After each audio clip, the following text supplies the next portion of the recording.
Сіздер кезінде Шелдегі цемент заводына кім заключение берді? Оң қорытынды деп. Кім берді? Телефон. Кім берді? Неге бересіздер? Кім, сіз болдыңыз ба? Кім болдыңыз сіз ол кезде орада?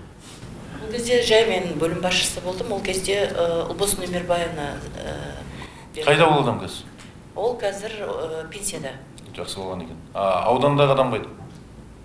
Аудандағы адам жұмысында. Вот маған осы туралы баяндаңыз.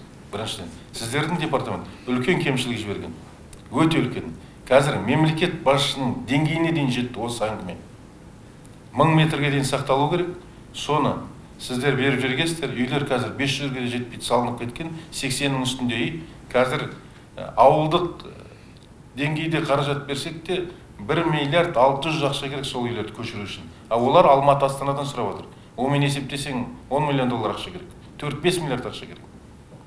Инвестордікі дұрыс. Ол келді. 180 миллион доллар инвестиция салды сол жерге.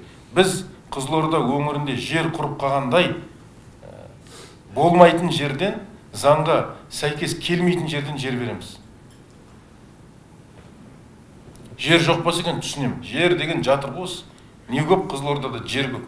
Шел ауданында 2 есе жер көп. Сіздер соған қол қойып бересіздер. Халық наразылық түсіреді. Оны қазір сіздердің республикадағы басшыларыңыз бұзады. Отрицательный заключение жазып беріп отыр министр. Ал қазір заводты бұзыңдар деп отыр. Қазір 5 ай болды соның артында жүргенімізге. 2 рет Верховный соттың төрағасына кіріп шықтым, осы тоқтатып ұстап отырмыз қазір. Аты жұмысын тоқтатады. Премьерді 2 рет болдық. Мемлекет басшысына жетті бұл әңгіме. Премьер жиналыс өткізді осыған байланысты. Министріңіз енді отыр қазір басыңызда. Мен қалай берем, ертең мынаған жауап берем деп. Содан кейін бізге инвестор қалай келеді?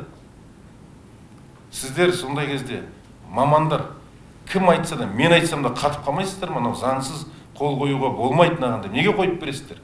Инвесторге ауданның сорадағы облыстық департамент қойып берді, сосын ол салды 180 миллион долларын. Енді айтады, маған қандай разница, кім әкім, ауысты ма әкім, келді ма, кетті ма, министр ауысты ма, маған рұқсат бердіңдер, салдым ғой дейді. Ал қалай істейді сонда? Не істеу керек сонда ол қазір?